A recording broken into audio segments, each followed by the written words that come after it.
On today's show, it's the Locked On NBA Squad Show. We take over the feed of your favorite show, and we're all in here talking about Fred VanVleet's injury. We talk about things that we want to see at Media Day. We talk about what the Thunder need to do to level up this season. All coming up right here. Locked On NBA Squad starts now. You are talking ball with the NBA Squad Show, sponsored by Game Time. From the Warriors to the Lakers, the Knicks to the Heat, and everyone else in the league, the local experts of the Locked On Podcast Network bring you all the scoops, breakdowns, and the most comprehensive look across the league. Trash talk and big takes included. No holding back, we're giving the green light. It's time to talk NBA Squad Show. And welcome into the Locked On NBA Squad Show, where we take over the feed of your favorite show. I'm Nick Angstead, host of Locked On NBA Game Night, Locked On Mavs. I'm joined by some of the greats on the Locked On Podcast Network. From Locked On Magic, Philip Rossman-Reich. How are the Magic? Is it magic down there? It's magical. Well, you know, we're eager to get this thing started after the summer they had. From the reigning champion Thunder, Locked On Thunder, Rylan Stiles. Does the trophy still shine, or have all the fingerprints dinged it a little bit? They have a professional cleaner every night, so it's still shiny and new. And the host that everyone loves to hate, Matt Moore from Locked On NBA Daily, Locked On Nuggets. Matt Moore, how goes Denver? Good. They're excited. I'm the only person that has a fall happening right now. The three of you are with no fall. So the leaves are changing. It's like 70 degrees outside. It's crisp. It's pumpkin spice season for those that partake. It's great. I'll join you in December here from Dallas. What is a fall? January 1st. We may end up somewhere completely different, like we do on the Squad Show. But let's talk about Fred VanVleet. Let's talk about his injury and how it affects the entire Western Conference. Because to me, I think with the Fred VanVleet injury, they lost their most valuable player. Like, Kevin Durant is their best player for sure. Amin Thompson is probably their most important player going forward. Şengün could be their best player this season if KD takes a little dip down because of age. But I think Fred VanVleet was their most important player. Danny Cunningham, Locked On Cavs, joining in as soon as I was done with the introductions. That's how I wanted to do it. I wanted to time it up to just make you look bad. Are the Rockets no longer contenders? I mean, I think that they're going to be really good, but like, I don't view them as a team right now because of the FVV injury. And even before so, like, I just think it's really unlikely that somebody other than Denver or OKC comes out of the West. I don't think that they're capable of winning the title this year. That doesn't mean they're not going to be really, really good. I think they are going to be really, really good. But I just don't know that they're going to have enough to hold up in the playoffs, because I just think that ball handling and playmaking really matters in that setting. And without Fred, I think the Rockets they don't have enough in that category. Now, of course, they can go out and make a move, but teams that make moves in season very rarely win the championship too. So I would say no. So I think maybe one of the interesting questions here is to frame it. We're basing this off of known knowns. I have a really hard time with preseason, because everyone gets together and we all agree these teams are going to be good, these teams are going to be bad, these teams are going to be mid. And then oftentimes, like, we all knew the Thunder were going to be great, and they were great. They were better than we thought, though, right? And we all knew that certain teams were going to be bad. We didn't know they were going to be that bad, right? The Jazz weren't supposed to be that bad, but it's those outcomes that we don't expect.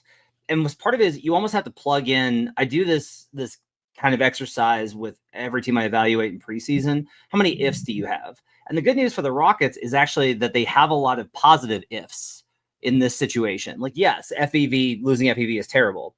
If Amin Thompson makes a huge jump and he just, like, his 3-point shot comes around and he is that two-way menace, okay, that fundamentally reshapes what they're going to be. Like, if he's a most improved player leader, that changes their conversation.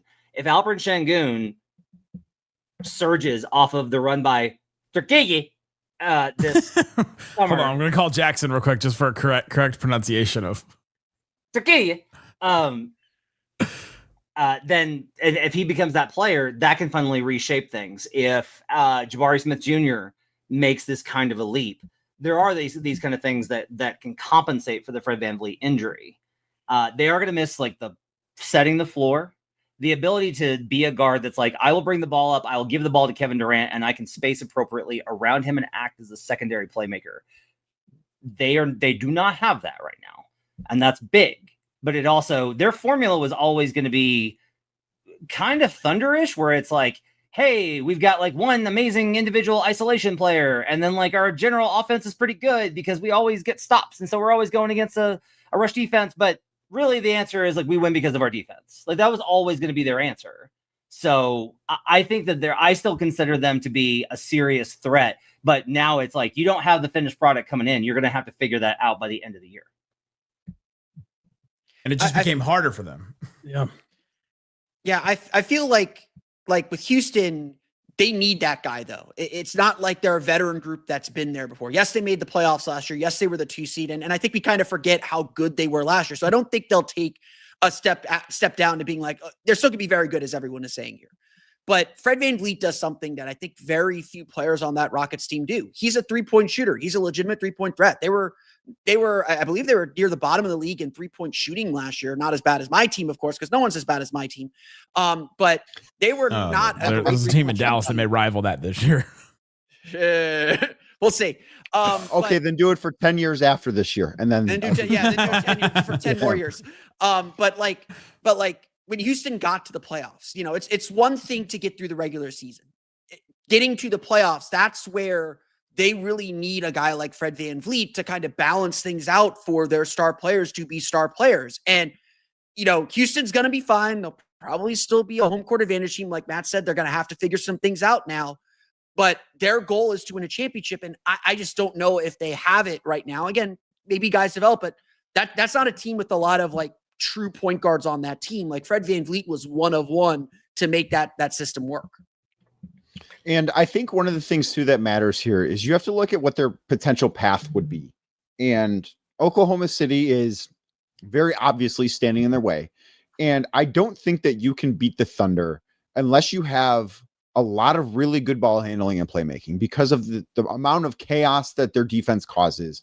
I think that you just need to have multiple guys on the floor at basically all times that can take care of the basketball, that can create for themselves, that can create for others. Like that, I think, is one of the biggest things that they make opponents do.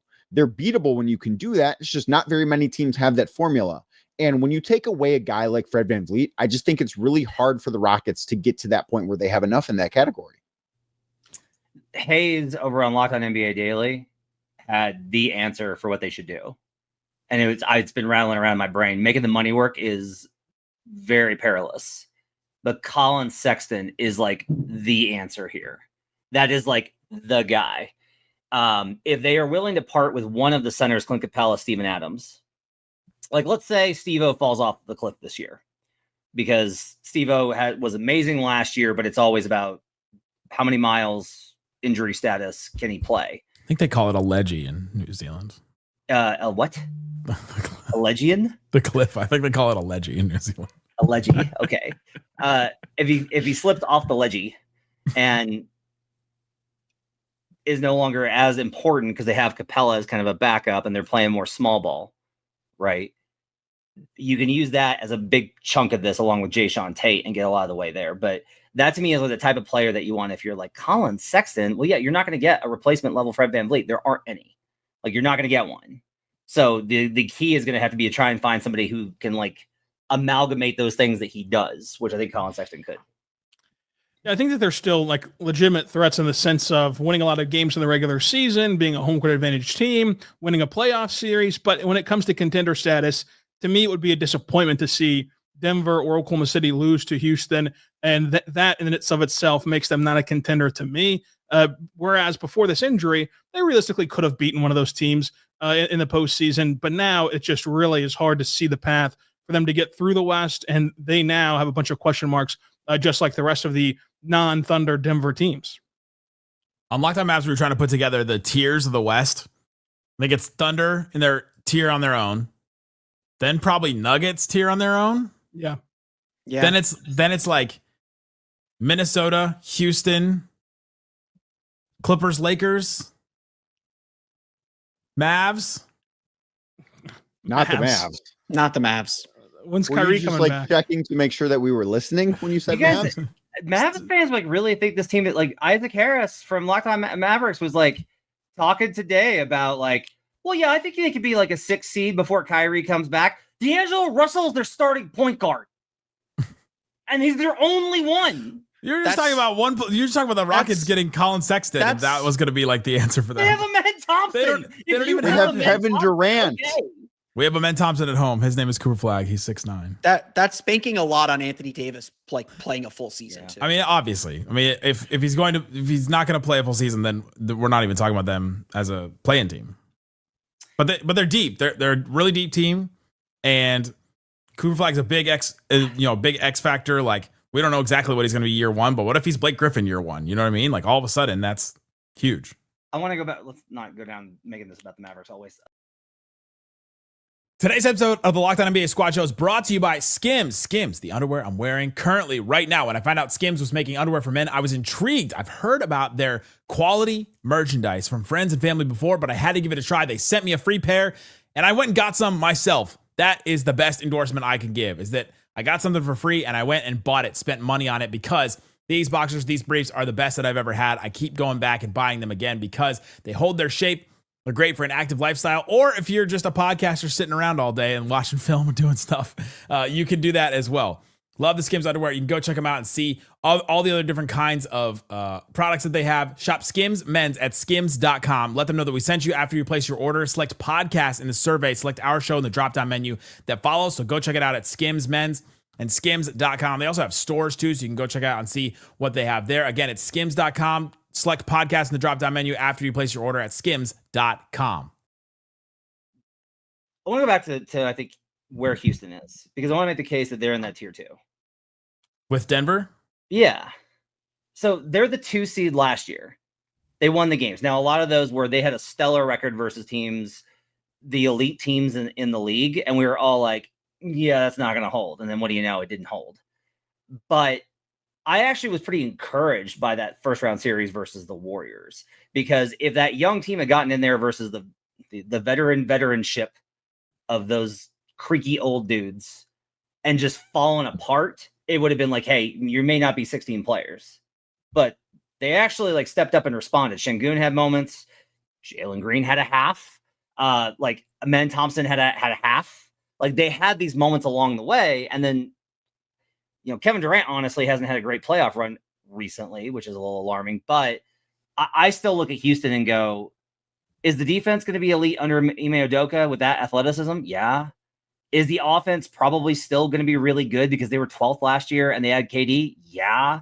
Fred VanVleet is the type of player that I always think is super valuable and nobody pays enough attention to, and the numbers always bear out how important he is. But if we're looking at the rest of the West, I think the rest of those teams all have big, glaring, flaming issues more than Houston does with the loss of their, secondary playmaker, spot up floor general.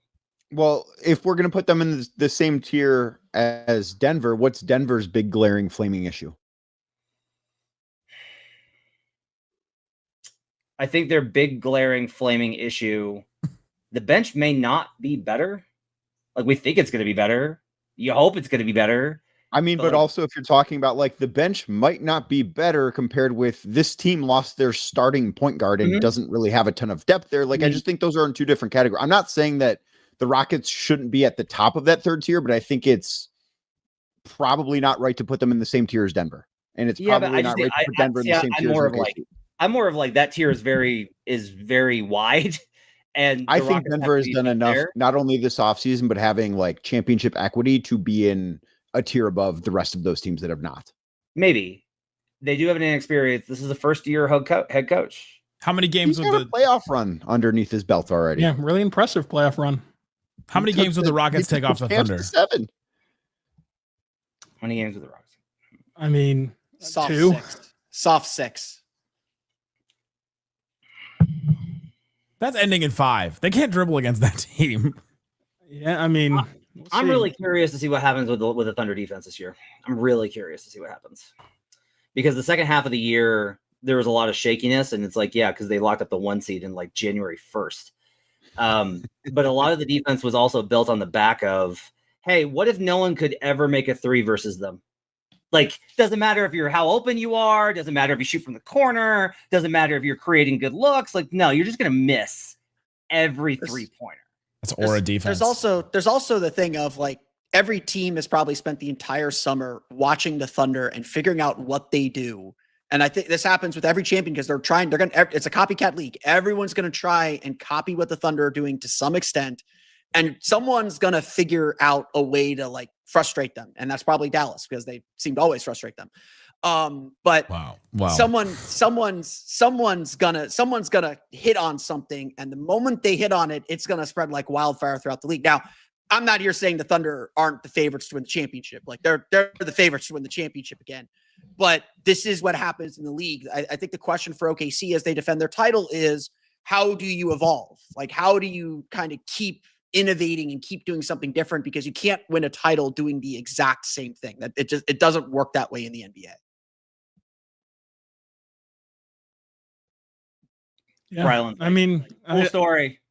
Yeah, I don't know. I mean, it's just a topic where it's like, they had the historically great defense last year. They brought everybody back from that historically great defense with a bunch of guys whose DNA is bred in defense.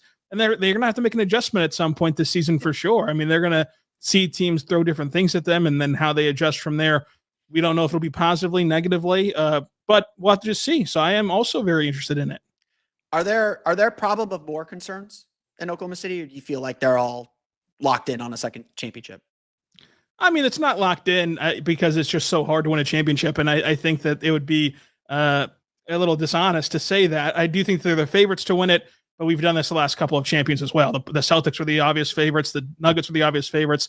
And the Thunder now fall into that category. The only difference being that Oklahoma City has guys who can still progress. It's like you expect Chet to be a lot better this season than he was last year and play more games, frankly, although that doesn't really matter. He played all the postseason, which is what we're really talking about here. But offensively, he can get worlds better. I think Cason Wallace can get a lot better and on down the roster. So how this team internally develops is going to be the biggest story. It's going to be the difference in between repeating or falling in line with the rest of the NBA history recently of this parity era. Like if their big move this summer was to bring everybody back and bank on all these guys getting better, they're going to be right or they're going to be wrong about that. And we'll see what's going to happen this season. But I think that they made a really good bet that these guys are going to keep getting better, and particularly Chet Holmgren, and even Jalen Williams can get better as well. We saw him play way differently in the playoffs than he did in the regular season, at getting downhill and getting to the free throw line more, and being just a bit bigger force as a scorer.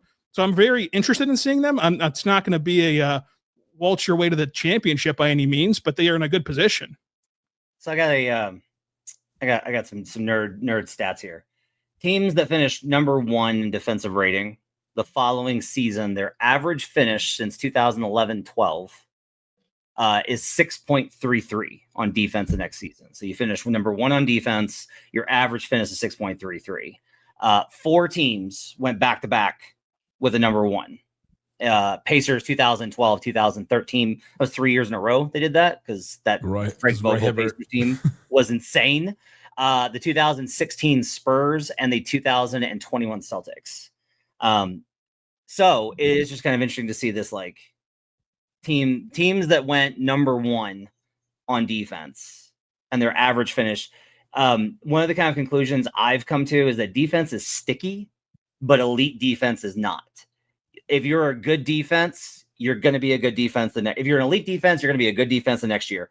But replicating these just, oh my God, juggernaut performances is very difficult, which is interesting. Now, the Thunder's offense is still more than good enough. Like, I actually think that they probably underperformed offensively last year. And you think about Jalen Williams' development and Chet Holmgren and Nikola Jokic and like 700 million great players that they have, and they're likely to compensate for that. But I just think it's interesting in that kind of what we're talking about, which is they will have to find a new way to win. That to me was Boston's big miscalculation. And honestly, Denver's too, is if you really look back at this, what happened to these teams is they thought that they could just do it again.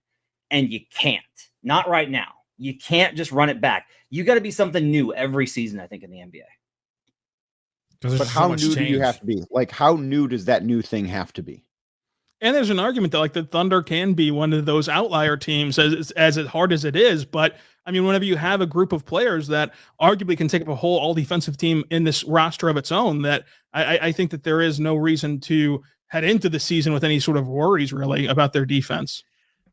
I think the big thing and kind of the big takeaway on that is that, you know, the other aspect of it is you just don't know what's going to happen during the season. Like, knock on wood, someone, Shea could miss 30 games, for whatever reason. It could be fine for the playoffs, but things happen during the course of the season. Every season is different. You don't just run it back because something always happens that you have to be able to navigate. And I think that'll be a factor in this as well. And then again, like, it's hard to be that intense on defense. And I think it's a test for every team defending a championship. And it gets to what Matt was saying. You have to have the energy to do it again. You have to have the desire to do it again. And you hear this from every single team that wins a championship and every single team that wins multiple championships. They always say the second one's harder than the first one because you got to find the motivation. I mentioned the problem of Moore. These are a lot of young guys and they've been very, very selfless. But at what point does someone say like, hey, I want my turn. I want to get mine a little bit. I got to, Chet and Jalen got their and J-Dub got their contracts, but does that play into things as well? How committed are they to doing this again? Or do they go into that thought process of, oh, we're not running away with the 1 seed. We're fine. We can let some things slip. We'll focus back up in March. That's where a lot of these teams slip up and get burned in the playoffs and why the champion always loses in the second round. And that's where it's going to be difficult for the Thunder to lean on their foundation of ever since Mark's taken this job, even whenever the team was winning 20-something games. He's talked about being, 1 of 82 and 0-0 and stacking days and all that stuff that gets monotonous, but stuff that you can see that they've really bought into. Can you keep that same level of buy-in after getting your accolades? I'm not in their brains. I have no idea. But I mean, I think that the proof is in the pudding for now of that they still showed up to work every night. And we talked about it on the various shows on this network whenever they were winning 20-something games, that they were a tough, bad team back then. So they showed up then whenever there was no motivation at all. And the guys that were playing weren't going to even be in the NBA the following season. So we'll see if they show up now on the quest to defend their title. Today's episode of the Locked On NBA Squad Show is brought to you by FanDuel. The NFL season is here. NBA season is right around the corner. Make sure you're ready for kickoff or ready for the tip-off with a can't-miss offer right now. New customers can bet $5 if your bet wins. You'll get $300 in bonus bets to use across the app on anything. If you're looking at some NBA stuff, you can go look at awards. SGA, plus 150. He's the favorite to win MVP. Jokic, plus 350 to win MVP. He's second. Luka Doncic, plus 350. I don't think those odds are going to be any worse throughout the season. I think this is the time to get in on that one. Giannis plus 1,200. Victor Wembanyama, long shot, but plus 1,200. Same odds as Giannis. Is kind of wild. Anthony Edwards, he added a post game to his game. Plus 2,500 on Anthony Edwards. And then Kevin Durant plus 5,000. That would be insane for him to do that. Go check out and see what else is available on FanDuel. If you're ready to play, download the FanDuel app today by visiting FanDuel.com and get started. That's FanDuel.com to place your first $5 bet at FanDuel. Please gamble responsibly. Speaking of like wanting to become something different, this is where I'm really hoping the Cavs recalibrate back, Danny, is, they were so good defensively under Bickerstaff. They're right. So good defensively.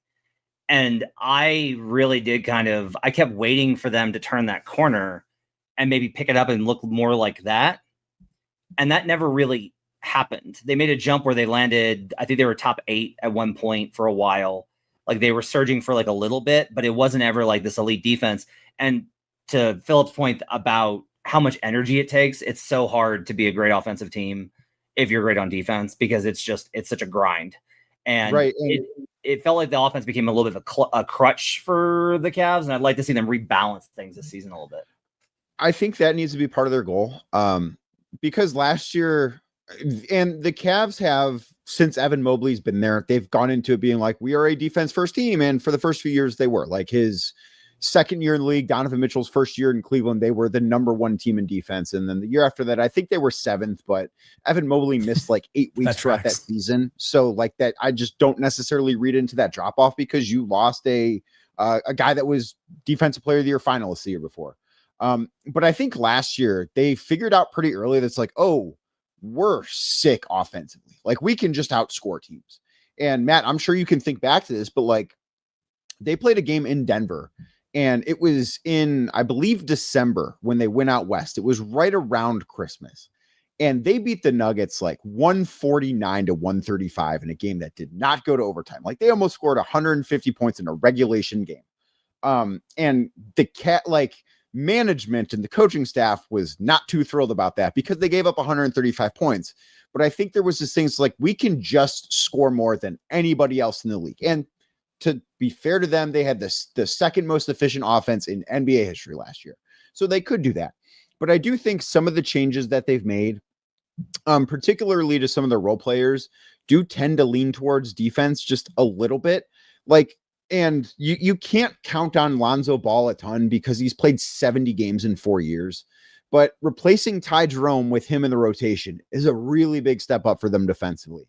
And to get back to the earlier point about the Thunder, like, and even the Pacers too, those two teams didn't have anybody, certainly not role players, that opposing teams could just be like, you know what, you can't play in this game. Like, we are going to play you off the floor. And the Cavs had that last year. Like, Ty Jerome could be played off the floor because he was a traffic cone defensively. And Isaac Okoro could be played off the floor because nobody was going to defend him on the offensive end of the floor. And I think that what they wanted to do, and I do think that they accomplished this on paper. We'll see what happens when they start actually playing games. But I think what they wanted to do was just build a roster where the only guy that is truly a one-way guy is Darius Garland, because he's just small and never going to be a good defender. And I do think that, like, he and Donovan at least give effort, even if they're not great defenders. You can have a star that's a one-way guy, but they don't have role players that are one-way guys. So I do think that there will be a bit more of a commitment to the defensive end of the floor this year than there was last year. Let's go around the room and say what you're excited about or what you want to learn from your media day.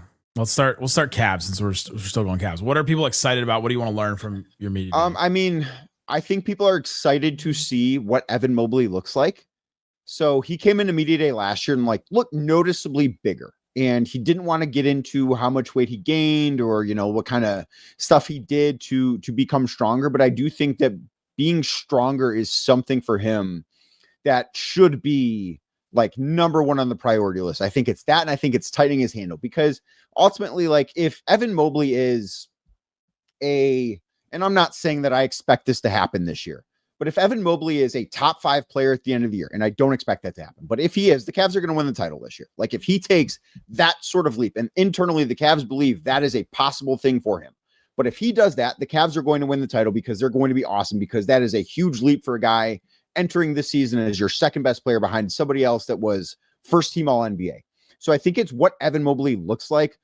Kenny Atkinson and Kobe Altman already talked. They talked on Tuesday of this week. So we kind of got the updates about Darius Garland's health, and Max Strus is going to miss a few months. So, like, the newsier items are not going to be unveiled next week. But I think it's like, does Evan Mobley, does he pass the eye test sitting at a podium in a jersey, not actually doing anything with the basketball? Danny is on full muscle watch for yes. Like, remember that one year Giannis came back to Milwaukee? It's like, you are jacked now.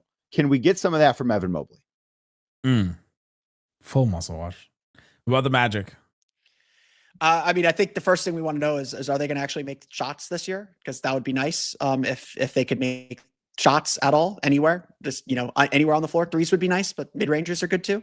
You just wanted to play a game of knockout and just watch them. Just see. Yeah. Just like during media day, just play knockout. Just make sure the ball goes in the basket. Yeah, I think the biggest thing that we want to learn or just begin to understand is how Desmond Bane's going to actually fit into this thing and get a sense, because the sense is that everyone is very, very excited about what this team can be. And I think the anticipation is probably outpaced what they'll actually do. I'm a big believer that it's a process. It's going to be a multi-year thing. They're not a championship team this year quite yet.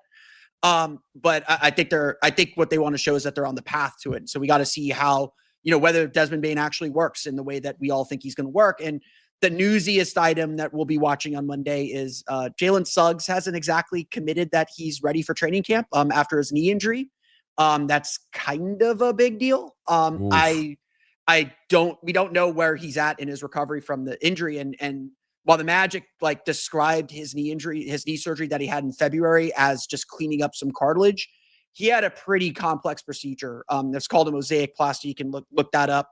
It is a pretty complex procedure. He's on the court. They've posted photos of him not wearing a brace or knee padding or anything like that. We just don't know if he's doing contact yet. We don't know if he's going to be participating in camp yet. We don't know if he's going to be ready for the preseason game in Puerto Rico yet. We just don't know where he's at. So I think that's a big, big piece of the Magic puzzle is Jalen Suggs as a spot up shooter, as the point guard in name, as the head of the snake on defense. They need him, and they need him to play 65, 70 games at least. Who has a healthy point guard? Who? Denver. The Thunder. do. The Thunder. The Thunder don't have a point guard. Whoa. Shay's a great point guard. Jalen Green looks like he's a point guard. Right? He's a great guard. Sure. I mean, he plays whatever he wants to play, but the Thunder's biggest storyline is Nikola Topic, just because there's no idea what his role looks like. I mean, this is a guy that will struggle to play off the ball. He'll struggle to defend, but he is an elite playmaker, and he showed the ability to get to the rim in Summer League, although that means about as much as, a scrimmage against Eisenhower High School. So who knows what that looks like with Nikola Topic. So is the plan to kind of put him in the G League as a guy that hasn't had a lot of opportunities to play post-knee injury in a live action type of game? Is the plan to put him in the back of the rotation, expecting some lopsided scores that you got a year ago with the best point differential in the NBA? Is the plan to have him be incorporated into that secondary unit to take some of the playmaking burden off of those J-Dub staggered lineups that could stall in the half court very easily last season offensively? So I think that Nikola Topic is like the only question out there for this Thunder team heading into the season. The only question about the team is life's good over here. What could go wrong? Do you like what you saw? Everything could go wrong. I mean, the whole team could get injured. We could all die in a plane crash. Who knows? But I mean, as of this very moment, that got dark. Did we just learn Rylan rides on the plane with the team? Like, as of this, no, I do not. As of this, I actually had to drive the replay game. But as of this moment, there's not a ton. Now, there's going to be questions pop up throughout the year. They're not going to go 82-0, and they're not probably going to go wire to wire with the 1 seed even. They might lose opening night if you look at the history of champions on ring night. So again, this is not to say the Thunder are going to be awesome, but heading into the season, that's like the biggest storyline, which is a good spot to be in. What a storyline. What to be Ryland's infuriating because he manages to deflect all criticism without ever boasting, and he projects supreme confidence, but it's all like hidden behind a very who knows what could happen? It's like measured boasting. I'm a very measured person. You might win. Crazy things happen. Yeah. Nuggets is there'll be questions about David Adelman and kind of his plan for reshaping things because he's whole new staff. Will Jamal Murray continue to stagger with the second unit? But to me, the biggest question is just like Joker is at a point now where he has very little patience, and that he exuded that last year. I think Nikola Jokic had what is probably, it's debatable, but it's probably the best single offensive season in NBA history last season, and was miserable the entire time because he knew that team wasn't good enough. And he was constantly frustrated, and that's not how he wants to play. He does not want to average what he averaged last year. He does not think that is how basketball should be played. So if Joker comes in to media day, if he arrives, because he's going to come literally from the airport and will be there exactly 15 minutes after when he's supposed to be. Takes a while for a horse to get from that. And over the sea. It's Denver. They have horse lanes. And Over the sea. if he comes in and is like, I'm really excited. Like, I think that he does indicate how he feels about things. So if he comes in and is like, there's that sense of we're going for it. He'll always be like, we'll see. Like the moves are good, but you have to do it on the floor. Like he's very measured in that way. Him and Rylan will get along. But if he comes in with a better attitude, it's going to be a big deal. And it's going to be a big lift for the entire team. The other question is Christian Brown and Peyton Watson's extensions and that whole restricted free mess. Will there be any talk about we're glad that we don't have to deal with Michael Porter Jr.'s podcast? Is it? I don't think anybody will mention it because it's weird. I think they all liked Mike. He was frustrating to play with at times. And has certain issues with awareness at times. But I think, I don't think that they're glad he's gone. So I don't think that there'll be a lot of backbiting. I think one of the things about this entire thing with Porter and the podcast is the real problem is that Porter just said all the things that get said a lot in NBA locker rooms. Like he's just said those things. and people that have spent time in them know that. And that's like a real problem. And if you're going like, well, then why don't you talk about it? Because I'm literally not allowed to. Like, they're on record or they're not. So while I don't like, Porter's comments are obviously like a whole big bag of, ugh, but they're also not unique to MPJ. Did the Nets like skate when their media day with the biggest, most notable thing that Porter Jr. said was that he spends $250 a day in Ubers and Ubers That in is New York. wild. Didn't he said say he's still- thinking of retiring? Yeah, he said he's still thinking of retiring. We kind of knew that. Then he's also still splitting an apartment rent with his Yes, with an ex, and he's splitting, not just straight up paying, just like yeah. How's Like- there not a reality TV camera following him at this point? I mean, it's called, what's this podcast How called? come he wasn't on starting five? Yeah, he should be on this year's edition. Netflix. Don't you have to get some subscriptions up? Starting five tries to pick the most boring guys because they won't cause trouble. For the Mavericks, I'm excited to hear the phrase Kyrie Irving is ahead of schedule. That will happen, almost guaranteed. We're doing Locked On Mavs Media Day bingo, and that's my free space. Why? Because they're just gonna say that. I know they're gonna say it. But what if they don't? Like, if they don't, Then you don't get the free space. Then you're not going to win a Yeah, bingo. you're not gonna win the How much bingo. panic though is induced if they don't say it? None for me, because I have low expectations for him. I think he will come back at some The point during the thumbnail year. you're going to make, though, is going to be panic inducing. As the AD is not a center on that bingo card. Yeah, though. The real thing is that I want to know the status of Anthony Davis, because has been back on the basketball court. We've heard him play 5-on-5, but he just posted a picture recently where his eye, I mean, it just looks like, I mean, he looks like a frog. The frogs, like the eyes that are on top of their head that are just like bulging out. Like, I need to know the status of that. He was recovering from the adductor injury at the end of the season. Then he had this detached retina, which I don't know. I don't think he had a detached retina. You can't see out of that eye if you have Is Tio Celis in Dallas now? And so Alien Earth reference. I missed. I have no idea what that is. Missed on me. Eyeball monster. It was crazy.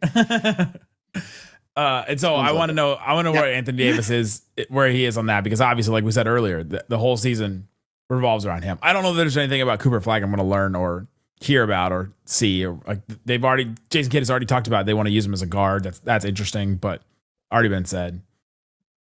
And that's where I am on that. And then obviously, I think for all of us, there's like hierarchy on where certain players are. Like, do you learn, like, if a coach thinks highly of another player compared to another one, like especially the players that just got brought in. Yeah, I think that you learn a little bit more during training camp than you do at media day, just because it's a week long of just asking players about practice, and whoever they keep bringing up is the guy that's kind of performing the best, and especially the ones that they keep bringing up unprompted. So I'm kind of more interested in training camp than I am at true. media day, but still. True. Well, I know the Mavs have gotten together a couple times already, so we could be getting some drops. just as like a little heads up, if your GM and your coach won't do press together to start it, it's probably a bad sign. Small heads up there. What if they don't do press? What if they won't do press together at all? Ever? Jason Kidd Except for that one time. Jason Kidd has been elite during this process. Did he got extended? Yes. No, not yet. But there was talk about that. Stein There was talk there. But when the Knicks job thing came up, I was just waiting. I was just waiting for that extension to come in, and never did. That's what a college coach would do. He avoided blowback on the Luka thing, managed to basically duck under any of it and avoid any sort of being implicated in anything. Got mentioned for the Knicks job, and then is going to wind up using that to get an extension. It is pro level finessing by J Kidd. Good for him. That's what he does. Gentlemen, thanks for hanging out with me on Locked On NBA Squad Show. Go check out all these great shows. Link in the description wherever you're listening, watching this, to find those shows and all kinds of great stuff all over the place. Guys, thanks for listening to Locked On NBA Squad. Go listen to Locked On NBA Game Night, Locked On NBA Daily with many of us on the Locked On NBA podcast feeds.